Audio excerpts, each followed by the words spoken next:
In life, many people dream about starting a business, writing a book, or changing the world, but they are held back by a silent, deadly whisper. That whisper says, "I will do it tomorrow." Some think, "I need more rest." Others think, "The timing isn't right yet." And many believe that tomorrow is a guaranteed bank account where they can keep depositing their dreams. But history teaches us a terrifying truth. The graveyard is the richest place on earth. It is filled with books that were never written, businesses that were never started, and inventions that never saw the light of day, all because of one phrase, "I'll do it tomorrow." If you are 25 and feel like you are standing still while the clock is ticking, listen carefully to this story until the end. It might just save your life. Once upon a time lived a young man called Mark. He was a young man of great potential, but he was a master of delay. He had big ideas for a tech platform to empower his community, but his favorite hobby was sleeping.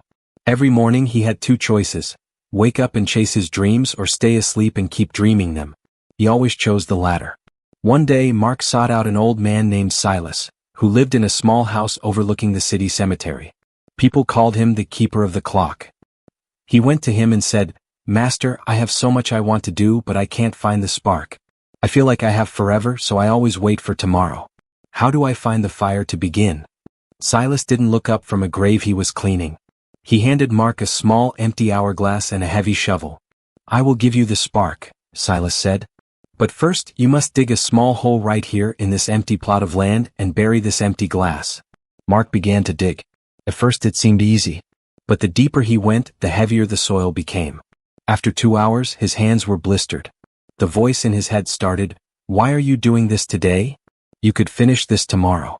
It's hot. You're tired. Just go home and sleep." Mark stopped. He looked at the empty grave. He looked at the headstones surrounding him. He saw names of people who died at 20, 30, and 40. He realized that none of them planned to die with their work unfinished. He looked over at Silas. "Master, why must I bury an empty glass? It's a waste of time." Silas replied, "That glass represents your tomorrow. You think it's full of time, but look at it. It's empty. You are burying your potential in a hole of excuses." Mark felt a chill. He realized that every time he said, "tomorrow," he was essentially throwing a piece of his life into this hole. He finished the task, but he didn't feel tired anymore. He felt afraid. "Master, I understand now," Mark whispered. "I've been acting like I have an infinite supply of time." Silas grabbed Mark's arm with surprising strength. "Look around you, Mark.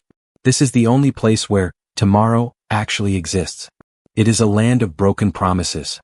He leaned in closer, his voice dropping to a whisper, and said, "These people you see, none of them knew what their tomorrow would look like. Some of them were just like you. They had ideas that could have healed diseases, music that could have touched souls, and businesses that could have changed this world and made it a more beautiful place. But they traded those dreams for one more hour of sleep. They kept saying, 'tomorrow,' until they ran out of them. Now they sleep forever with those treasures locked inside their chests." Silas pointed to the setting sun. "You say, 'tomorrow,' as if you own the clock. But you aren't in control of time, Mark. None of us are. Every time you say, 'tomorrow,' you are allowing a thief into your house to steal your future. Procrastination isn't just a habit. It is a grave for the living. If you don't use the now you have been given, you are already burying the man you were meant to become." He added and said, "We have two options every day, either to wake up and work, or to sleep and dream." They chose to sleep, and now they sleep forever with their dreams still inside them. He pointed to the city lights. "You are 25. You think you are at the beginning, but you are already in the race. Procrastination is the grave of the living. When you delay your purpose, you aren't just waiting, you are dying slowly. You don't find time, Mark. You make time by killing the version of yourself that loves the bed more than the vision." Mark went back to his life. He stopped being a dreamer and became a doer. He realized that the most expensive thing in the world isn't gold or land, it's the time you waste thinking you have more of it. He stopped comparing his start to others' finish lines and simply focused on the work at his feet.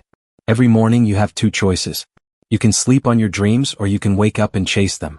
One leads to a life of impact, the other leads to a grave full of what-ifs. Don't take your dreams to the graveyard. Start today. If you are committing to wake up and work for your future starting right now, comment, "I am done waiting" below. Join the Success Blueprint family, and let's build our cathedrals together. Subscribe to join a community that values the now over the tomorrow. Stay focused. Stay urgent. Stay powerful.